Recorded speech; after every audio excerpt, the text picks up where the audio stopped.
Ozzy Osbourne, Blizzard of Oz.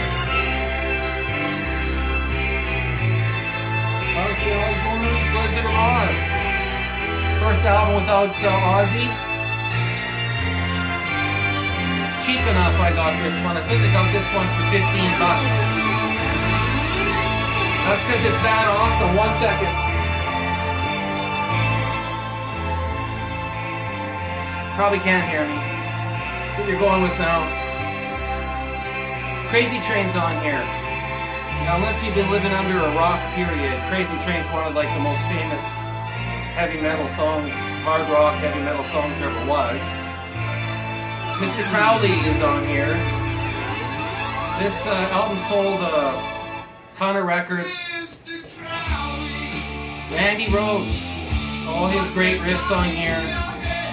If you can find a good copy, good luck of an original copy. This is in mint shape. Pretty damn good anyways. I don't know. I don't know's on here. I don't know, you know, Mr. Crowley's on here. Suicide Solution. Most of his big gems.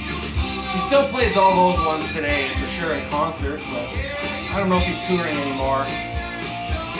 But if you have a record collection, you need to get this album. It's amazing. If you're into hard rock and heavy metal, or just straightforward rock, this is the album to pick up. Only 2 with Randy Rhoads. Don't have the other one.